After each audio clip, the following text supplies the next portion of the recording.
The moment I heard Felix's childhood sweetheart was back in the country, my best friend sent me a barrage of voice memos. Judy, pack your bags. Your husband's first love is back. You're about to get kicked to the curb. Get a lawyer and fight him. But at that exact moment, I was curled up in Felix's arms, watching a movie. The movie was forgotten.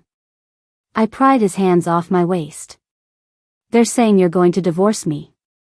And that I need a lawyer to fight you. Felix's lazy, relaxed expression turned to confusion. He took my phone right out of my hand. It was still buzzing. My best friend was forwarding screenshots from all sorts of group chats. 2 years is long enough for Judy to have gotten a nice payout. She should know when to walk away. Ugh, another lesson in why you shouldn't rush into marriage. Felix can afford to be impulsive. A divorce just means cutting a check. After scrolling through the screenshots, Felix blurted out, "What the hell? These people are insane." He cursed, but it didn't help. He threw on some clothes, grabbed his car keys, and stormed out, saying he was going to have a word with the loudest mouths in those screenshots. I had no objections. It was best if he handled this kind of thing. Me? I was perfectly happy to keep watching the movie. Something was missing, though. I called for our housekeeper, Mrs. Penny, and asked her to wash some strawberries for me. When she brought the strawberries over, Mrs. Penny, who was always so steady, fumbled for a second. I quickly grabbed the fruit bowl and looked up at her, thinking maybe she hadn't slept well. That's when I noticed her eyes were a little red. Is something wrong? She looked at me, hesitating, before letting out a long sigh. Ma'am, I've only been with you for 2 years, but I've grown very fond of you. If you do end up leaving, would you consider taking me with you? I'd be happy to continue working for you. I was completely baffled. I'm not going anywhere. Why would I leave? Yes, yes. That's the spirit, Mrs. Penny said, suddenly energized. As long as you're tough, no one can take your place.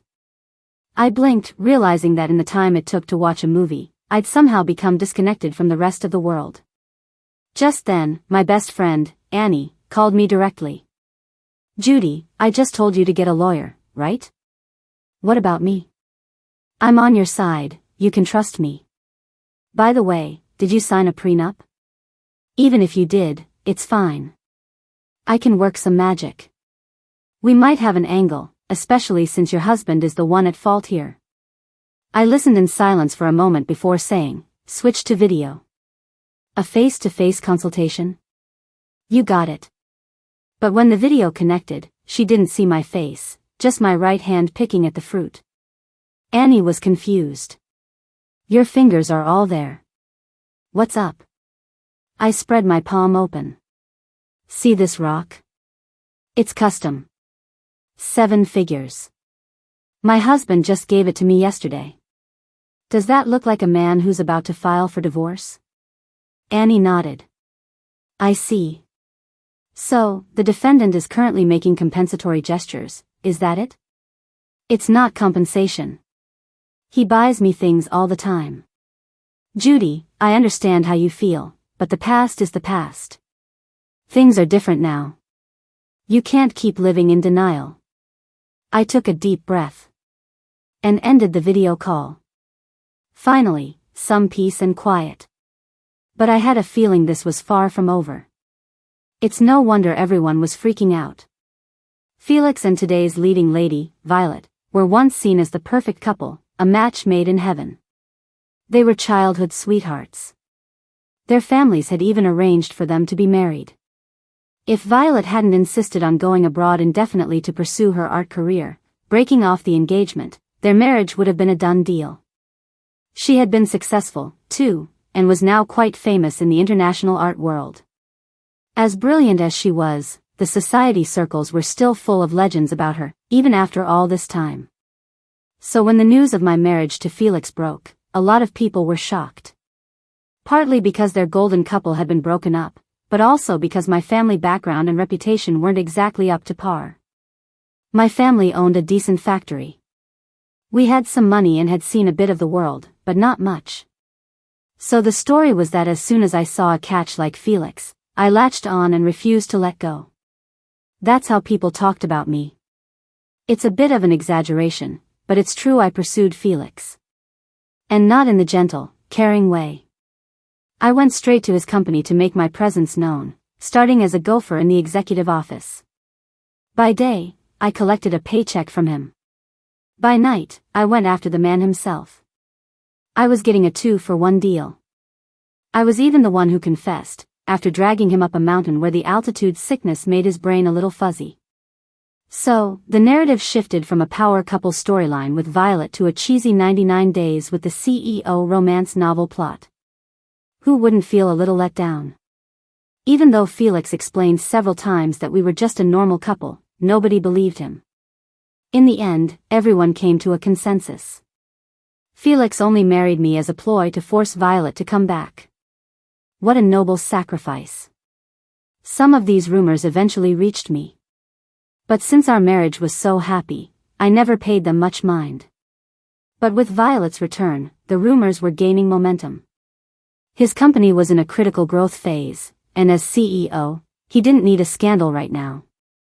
Felix and I got married 3 years after his engagement was called off, and we just celebrated our 2nd anniversary. To celebrate, we took a trip to a private island. We took tons of photos, perfect for a little social media PDA. I'd been too busy editing them to post before, but this was the perfect time. So, 5 minutes later, I posted a 9-photo grid. Less than half an hour later, the likes were pouring in. The comments were lively, too, manifesting this. Hoping I get an island like that someday. You two have the same smile. Okay, you two are cute, but stop rubbing it in our single faces. After scrolling through the comments, I closed the app, satisfied. But then Annie messaged me again.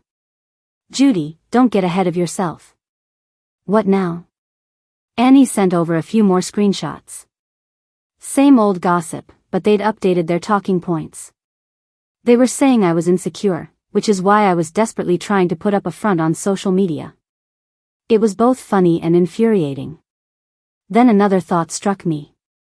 Why do you guys always make these group chats without me? Annie, not my fault. People send them to me to verify, and since I know you, I use them for intel. But I totally get how you feel. Don't worry.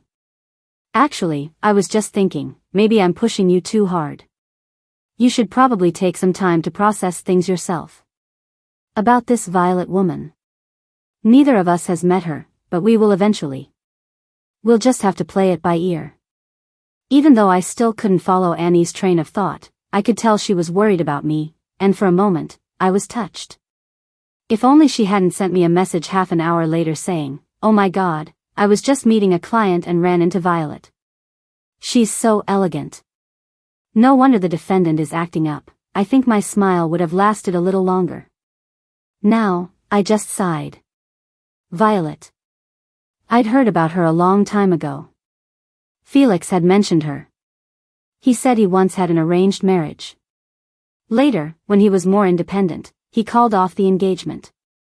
After that, his family couldn't tell him who to marry anymore. When he described Violet, he just said she was driven, hardworking, and had a real talent for art. That was it. But back then, I was struggling with his family's disapproval and felt a bit twisted up inside, so I desperately and clumsily tried to imitate her. At first, Felix didn't understand why I suddenly insisted on going to business school abroad. But when he saw how seriously I was taking the application process, he didn't object. He even used his connections to get me recommendations and project opportunities to make my application stronger. Half a year later, I stood in front of Felix, showing off what I'd learned. I rattled off a long list of business jargon. I was incredibly nervous, but Felix just kept a slight frown on his face. I was annoyed. You don't think I can do it either, do you? Felix shook his head. It's not that. It's just. You're clearly not interested in this. I paused. He was right. The concepts were brilliant and complex, but I wasn't interested. I'd rather be checking on the factory floor. So I turned around and happily went off to take over my family's factory. With my parents acting as my advisors, the business has been running smoothly for the past 2 years. When you're busy, you don't have time for pointless anxieties. Even when Mrs. Penny and Annie were whispering about Violet in my ear, my heart didn't skip a beat. Just as I was about to ask Felix how things went, I heard the roar of an engine outside. I ran out to meet him. I stopped him before he even pulled into the driveway, yelling through the window, "How did it go?" Instead of rolling down the window, Felix got out, walked over to me, wrapped one arm around my waist, used the other to cup the back of my neck, and leaned down to kiss me.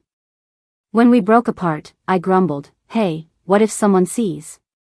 We're outside." But my hands were clutching the front of his shirt. Felix let out a cold laugh. "I don't think I'm showing off enough. Those assholes. They're all smiles to my face, but not a single one of them wishes me well. Tell me about it. So annoying. By the way, my family is having dinner with the Booths tonight, a welcome home party for Violet. I'm not planning on going. But that didn't feel right." "Don't," I urged him. "That'll just make it look like you're avoiding her for a reason." Felix thought for a moment, then squeezed my hand. "You have a point." In the end, we went to the dinner. I'd met most of the Booths members at our wedding. The only unfamiliar face was Violet, who was seated in the center. She wore a tailored black dress and her makeup was flawless. When she saw Felix and me, she gracefully congratulated us. Felix, in turn, asked a few polite questions about her career. It was all very natural. None of the awkwardness I'd anticipated. I spent the dinner quietly eating, not saying or doing much. It's one thing to be dramatic on social media, but in a setting like this, it's better to be poised. Halfway through the meal, I suddenly realized that half of my elegant composure was thanks to Felix filling my plate for me. He'd given me too much. Seeing I couldn't eat anymore, I quickly told him, "No more fish, I already had some." "Felix, then have this lobster." "It's too big, no thank you." "Have some tea, then." As I took the teacup, I felt the subtle stares from around the table. I don't know if Felix and I had been too loud, but when I looked up, everyone was looking at us. I inwardly cringed. Felix didn't seem to notice. His father just cleared his throat with a couple of coughs. But then Felix's cousin, Eric, chimed in with something that warmed the atmosphere back up. I took the opportunity to focus on my tea. Just as I finished, Felix leaned in and whispered, "I'm stepping out to take a client call." "Okay," I nodded. But as soon as Felix left, Eric's expression soured. He lowered his voice and said, "Judy, can you please have some class? Stop forcing my cousin to put on this show with you. Read the room." He shouldn't have said that. Now I was mad. I shot back, "You're one of those people trashing me in the group chats, aren't you? I saw the screenshots. I'm your cousin's wife, show some respect." "So what if you're his wife? You can still be." He swallowed the word divorced. Then he continued, "Anyway, I'm not the only one who thinks you and my cousin don't belong together." I threatened him, "Keep this up, and I'll make sure to ruin things for you when you get a girlfriend." "You wouldn't dare." "Ask your cousin if I'd dare." Eric scoffed. "Stop using my cousin to intimidate me, acting all lovey-dovey. You don't know shit. We're at it every night." Eric, who was taking a sip of wine, choked. His hand jerked, splashing red wine all over my silk blouse. I rushed to the restroom to clean it.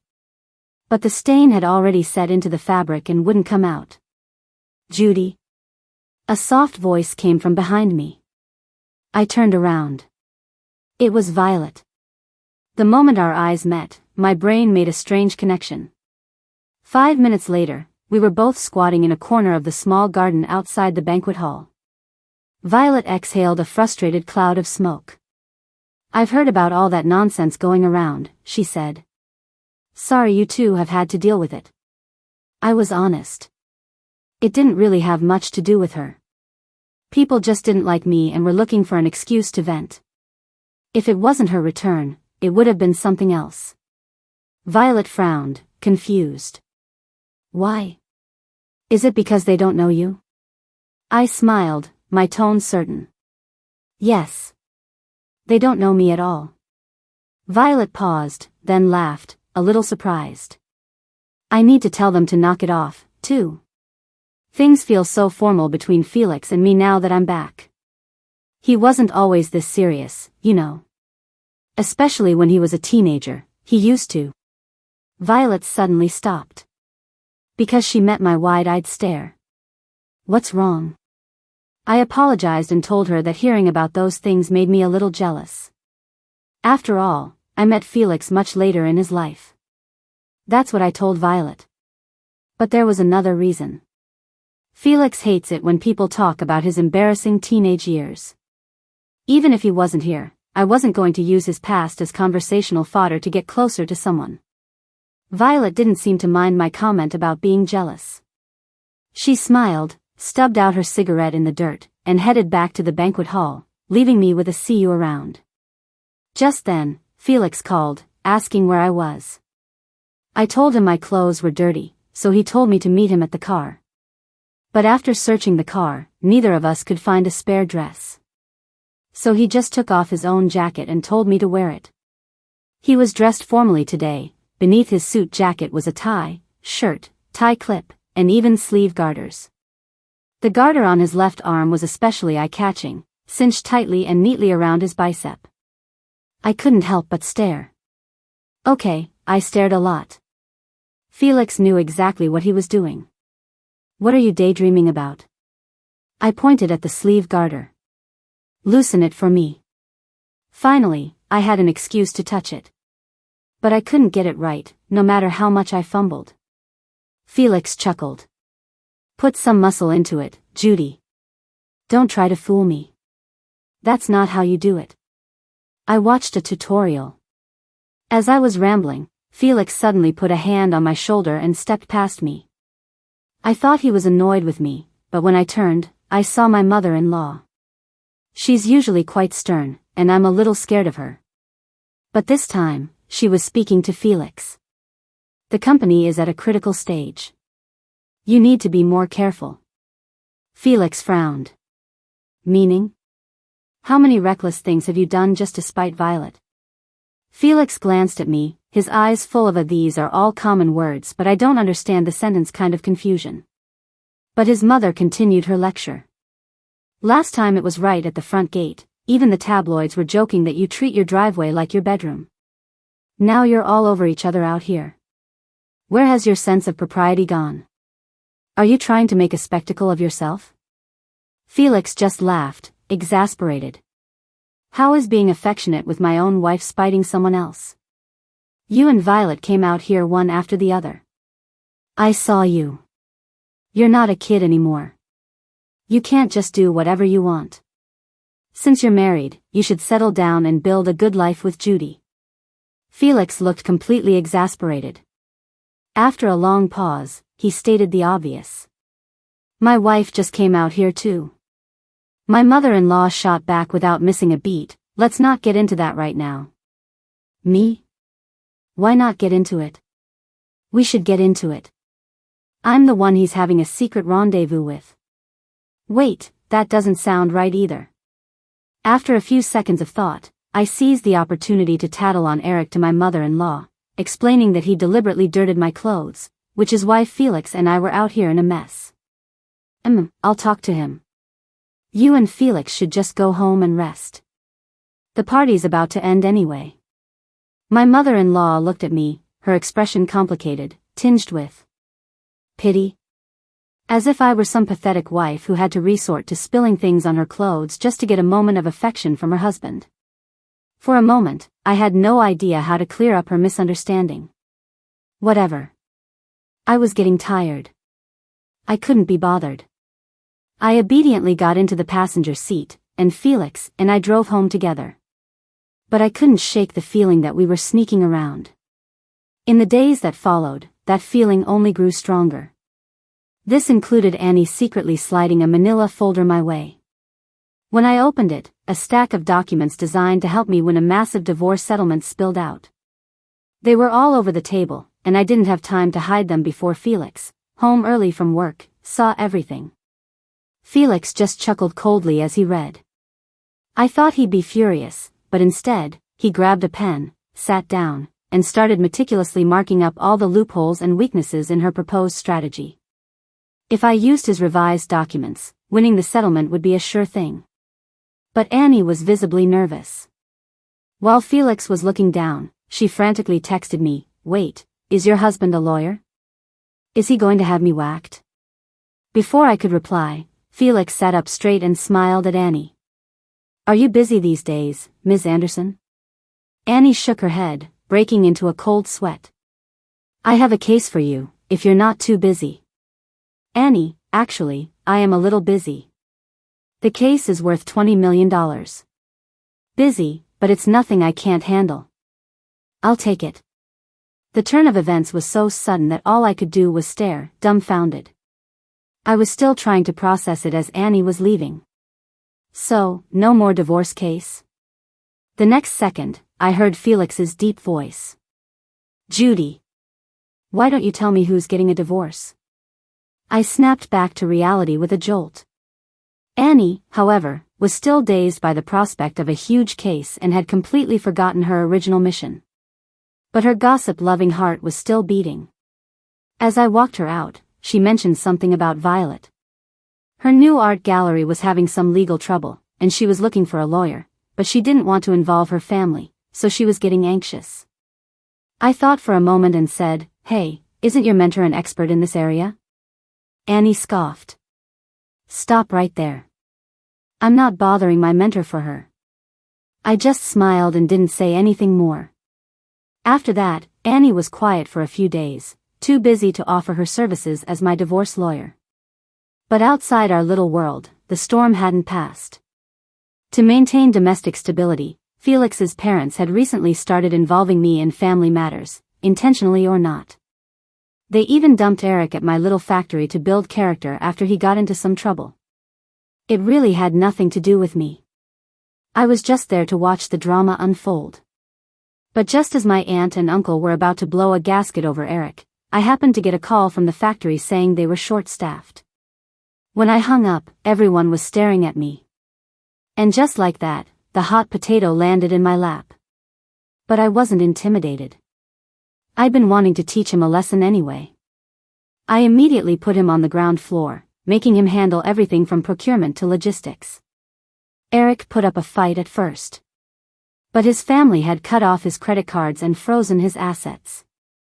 His only source of income was the $6,000 salary from the factory.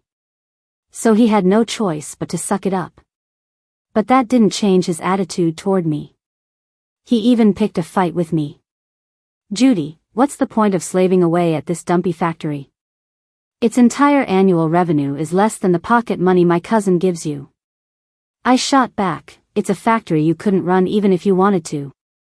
Eric's face turned red, and he ran off to complain to Felix. But Felix's response was, "She's not wrong. You couldn't, could you?" Sensing the tension, I gently interrupted. "That's not it, honey.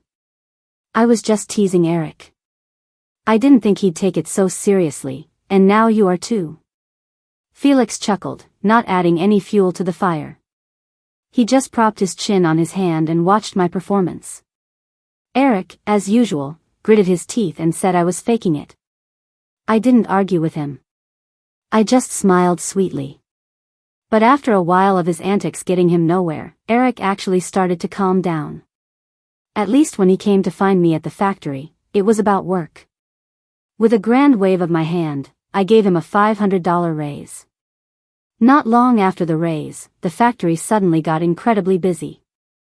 Unexpected issues kept popping up, and for days, I barely had time to eat. Sometimes I'd run into Eric, and he'd open his mouth to say something, but I'd be gone before he could get a word out, leaving him staring after me. On top of the busyness, the workers' tempers were running short, and fights were breaking out over the smallest things. I happened to be there, so I had to mediate. But in those situations, whoever steps in is bound to get the worst of it. I was lucky I didn't get shoved. My ears, however, were not so lucky. The language was incredibly foul. One minute I was calmly placating the workers, and the next I was in the break room wiping away tears. Just as I was about to pull myself together, I heard footsteps behind me. I turned to see Eric. He silently handed me a bottle of water. But as we ate dinner together, he sighed. You know, you don't have it easy. My cousin may have married you, but he's so guarded with you. If he let you manage even one of his subsidiary companies, you wouldn't be stuck here. When he said this, his usual scorn was gone, replaced by a hint of sympathy. The truth was, my parents didn't want to sell the factory or hand it over to strangers, but they were getting older and needed to retire, so I took it over. But I'd been starving all day and was too weak to argue. I even played along. You're right. It's all just for show. I rarely even ask him for money. Which was true, because I just used his credit card for everything. Eric frowned. I mean, your wardrobe is just as nice as any of the other wives. Whether my cousin's doing it for show or not, he must care a little. Give it another year or two, and maybe he'll finally get over his hang-up. I asked casually, What hang-up? Eric's first reaction was to cover his mouth. He fell silent, as if he'd said the wrong thing. After a moment, he spoke. Actually, thinking about it now, I don't think my cousin was ever that into Violet. It's just that she's so accomplished. You know how his family was, he had to be the best at everything. So for marriage, Violet was the optimal choice. The arranged marriage falling through must have left a scar. I nodded along like I was listening to a story, even chiming in, you're right. We have to help him get over that scar. Eric sniffled and said quietly, okay. Aunt Judy, I was out of line before. But now that we've cleared the air, I won't cause any more trouble for you too. I'll even try to shut down the gossip. I raised a hand and gently wiped the corner of my eye. Where do they keep the cafeteria suggestion box? I need to make a note, less chili pepper. It's making my eyes water. After dinner, the family driver came to pick me up on time. Since our relationship had thawed a bit, Eric managed to hitch a ride. But as soon as I got in the car, I pulled out my jewelry box and meticulously put on all my sparkling earrings, necklaces, and bracelets, until I practically glittered. Eric was confused at first, but then he seemed to figure something out, muttering to himself, it must be tough, having to cater to his tastes all the time. No, that wasn't it. The thing is, I genuinely love shiny, expensive, beautiful things. It's just not practical to wear them at the factory. But any other time, I go all out. Felix, on the other hand, rarely pays attention to brands, but he can tell which pieces he bought me and which I bought myself. He secretly tracks how often I wear each to gauge my preferences. I thought I'd been balancing them pretty well lately, so why was there a new set on the table when I got home? Who sent this? I asked the housekeeper. It's from Violet. Confused, I contacted Violet. I must have missed something again. But Violet was calling to thank me for putting her in touch with a semi-retired lawyer who was a huge help with her gallery's case. That wasn't me. After a moment's thought, I knew who to ask. At first, Annie denied everything. It wasn't until I started to tear up and asked, do you have a new best friend you haven't told me about? That she confessed. Okay, it was me. I was worried she'd get desperate and run to Felix for help. That's how it always goes in those cheesy dramas. I was cutting off a potential problem for you. I went from tears to laughter and teased her, but if she had gone to him, wouldn't that have been the perfect opportunity for us to gather evidence? That's true, but I didn't think of that, Annie said, suddenly annoyed. It was a spur-of-the-moment thing. I may not like her, but that gallery seems really important to her, so I gave her a push. Whether it gets resolved is up to my mentor. You must have a lot of pull with your mentor. Of course. When I first started out, I had no experience and no cases. He was the one who supported me. Then your parents gave me all the legal work for the factory, and things took off from there. She paused. By the way, that case Felix gave me should be wrapped up this month. So soon? Not really, Annie's tone grew complex. Honestly, your husband is a pretty great client. He doesn't rush you, doesn't micromanage, and provides any needed documents right away. How can he be so clueless when it comes to relationships, right? I forgot to answer. Just 3 seconds earlier, I had glanced up and seen Felix leaning on the second-floor balcony, looking down at us. His lips were curved into a smile. A very smug smile. Are you even listening to me? Annie hadn't noticed Felix yet. Thinking I was distracted by a passing butterfly, she repeated, louder, I said, your husband is a pretty great client. Stop, I thought. You're inflating his ego. After seeing Annie off, I immediately ran upstairs to find Felix. But maybe I ran too fast. I felt a little out of breath. The world started to sway, and even Felix's figure became blurry. The last thing I heard was the sound of frantic footsteps before everything went black. I don't know how long I was out, but I woke up to the sharp smell of antiseptic. Felix was sitting by my bed. When he saw I was awake, he told me very seriously that I had fainted from overexertion.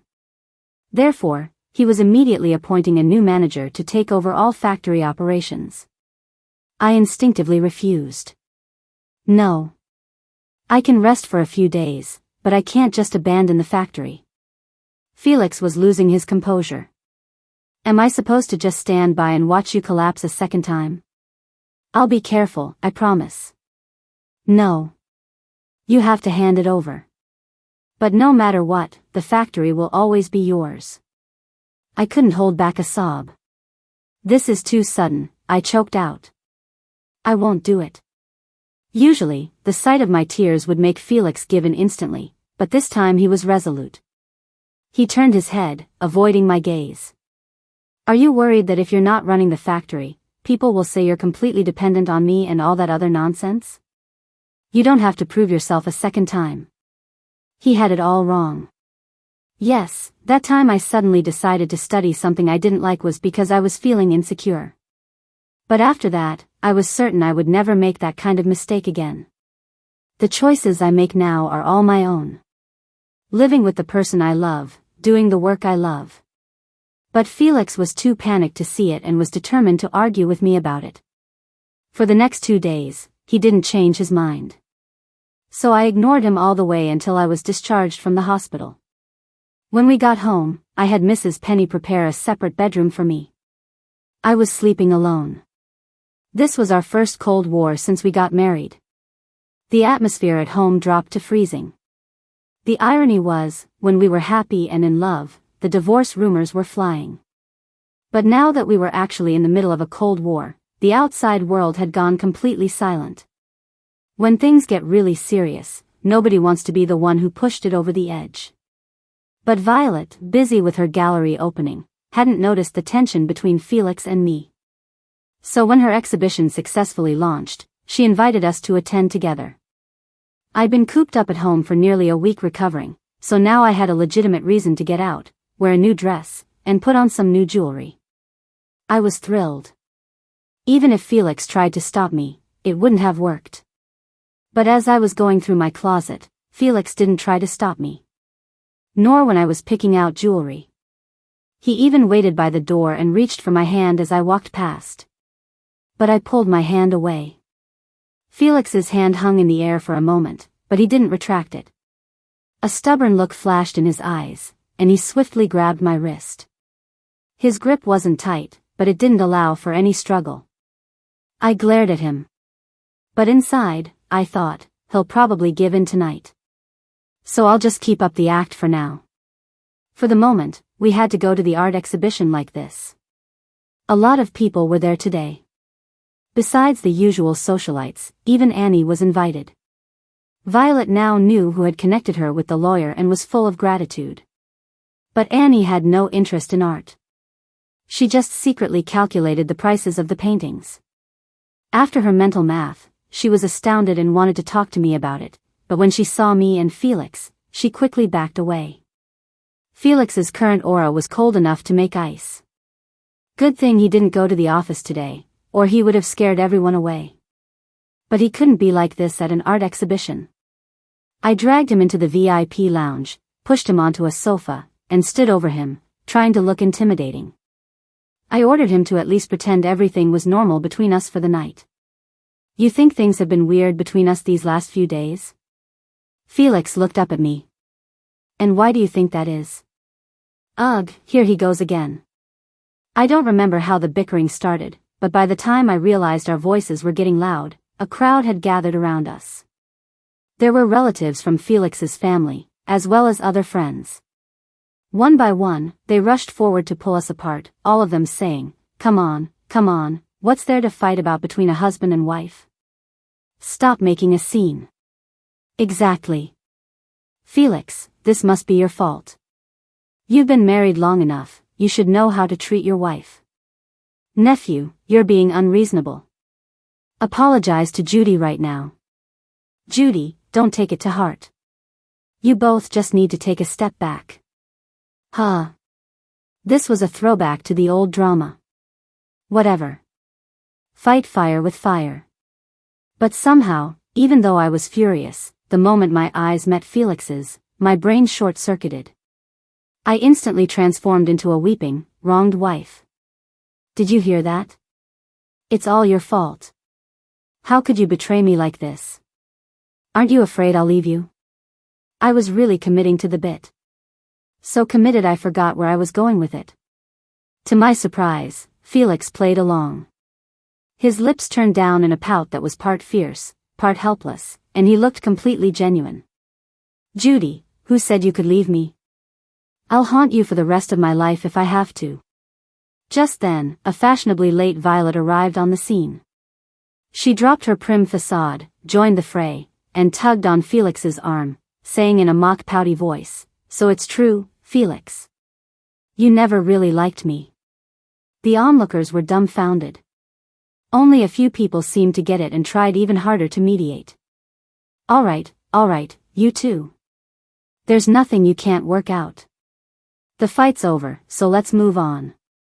Be good now, and go home and live your lives. I gave a weak nod. Felix grunted in agreement. As the crowd dispersed, I saw Annie in the mix, still looking completely baffled. Finally, she just sighed and said, I've got nothing to say. You two are perfect for each other. Divorce my ass. We're not. We were never going to. But the real issue between Felix and me was still unresolved. In the days after the art exhibition, he started coming home late every night. I checked with his office, there was no overtime. I wondered if he was meeting with other clients. Then Eric suddenly called to complain, asking if I could get Felix off his back and stop making him work so much overtime. That's not right. Eric hasn't been at the company for a while. He's been exiled to the factory. So Felix. A thought suddenly occurred to me. Half an hour later, I was at the factory. The lights were on, but most of the workers had gone home. It looked like a few managers were still discussing something. From a distance, I saw a tall figure in a dress shirt. The cuffs were smudged with dirt and casually rolled up to his elbows, revealing his forearms. His tie had been loosened long ago and hung crookedly. He looked like he'd been working for hours. When he finished, Felix finally saw me standing quietly to the side. But he pretended not to notice. Honey, I said, my voice still a little nasal from my cold. I leaned in closer. Can't we just talk and figure something out? There. He smiled. 6 months after I recovered, Annie announced she was getting married. Felix sent her a huge sum of money for a wedding gift, in my name. I was surprised. I thought you hated her, after all that. She's a good friend to you, Felix said simply. I nodded and went back to helping Annie pick out party favors. She called me out of the blue to ask which mountain Felix and I had gone to, the one in the pictures. She said it was beautiful and wanted to go too. When I asked Felix, he thought I wanted to go again. Can you handle it? You were sucking on an oxygen tank the whole time. I was not. You were the one who was oxygen deprived, face all red, breathing all ragged. Felix looked at me with a smirk. Are you sure that was because of the altitude? Oh. Right. Okay then. On the day of the wedding, Felix was swamped with work, so I went alone. But on the way back, it started pouring rain, and my car skidded and got into an accident. Luckily, it was just a fender bender, and I was fine. But I lost my phone signal, creating a communication breakdown with Felix. The next day, the news featured footage of a frantic Felix, completely losing his cool, rushing out into the freezing rain to find my car. The story instantly spread through our social circle. The narrative was updated. In a moment of crisis, Felix finally realized his true love for his wife and has officially begun his quest to win her back. The road to winning her back will be long, and the stress has already taken a toll on him. I forwarded it to Felix, then studied his face. He looked as handsome as ever. Not stressed at all. But Felix seemed to be able to read my mind. He chuckled. This storyline is much better than the last one. As for looking stressed, that's debatable. But I'm not opposed to the idea. We could start by staying up a little later at night.